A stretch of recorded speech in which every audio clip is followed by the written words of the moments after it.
Over the years of our development, we've had, we have to put a new team together. We had to put a new technology in place. We had to, do everything, buy desks and chairs and computers, and so it was this culture of everybody coming together, wanting to do something great, not having the tools yet to do it and to express themselves. So it was, it was kind of a long road. It took longer than I think anyone really thought to put all that together. You have a team that has tons of ideas and not just one, and then you have to refine that down into something that's really manageable in the time that you have to make a game. So that's a little bit daunting. When you have all the choices in the world, how do you choose, well, this is the one thing that we're going to do? The Respawn culture really is about no nonsense.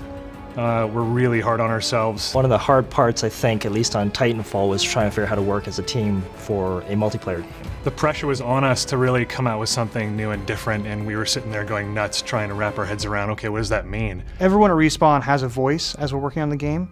It's not just, say, the game director and lead designer say, this is what we're making, everyone just, get on the treadmill and make it. It is a very iterative and collaborative process. When you work on a single player, it's relatively easy for individuals to go off and work on this level or that level, and they can exist in separate worlds for the most part. Whereas in a multiplayer game, you've got all these different people who are working on aspects of the game that will crisscross or touch each other in some way.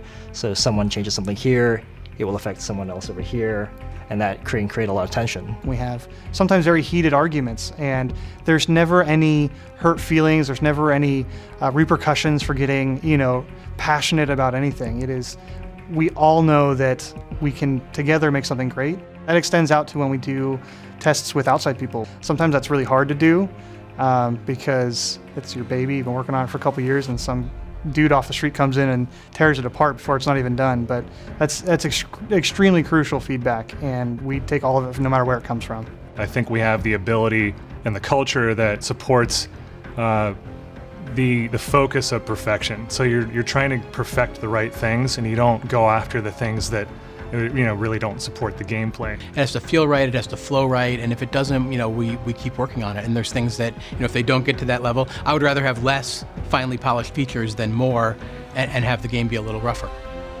I think there did come a time where we were, kind of coalesced everything into, okay, this is good, this is fun, and we saw the, kind of the seeds of what would become Titanfall.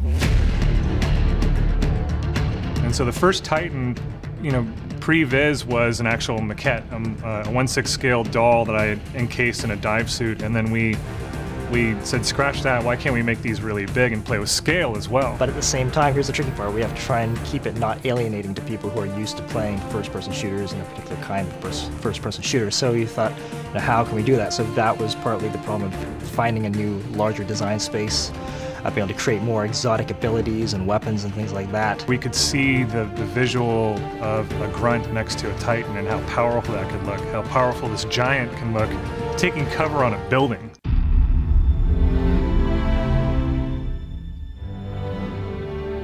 We pour so much of ourselves into this that, you want to put it out there, and there's always that nervousness of, I hope people like it, what are they going to think? Before we went to E3, we'd been designing this game and building this game in a vacuum, and we're our own worst critics, so we were really on it. We went in hoping for the best. I think we were all very tense, and then that moment when the trailer started to roll and everybody was watching back here at the studio and at the convention center was awesome. I was watching Gamescom and PAX live feed with a camera, a webcam, and I was on the edge of my seat. That's what we love. It's, putting the game together, working on it is great, but it's putting it out there in the wild and having people experience it and seeing what they enjoy about it, and that's, really what drives us. It's sort of amazing to watch people play that game, because we don't get that moment as devs anymore. We've been with this project for, some of us years now, and you never get to play that game for the first time like you remember. It was amazing to hear the response from it. It just blew us all away, and it just makes us work even harder. And to have everyone embrace it and say, we understand, it's familiar, yet it kind of pushes the boundaries, and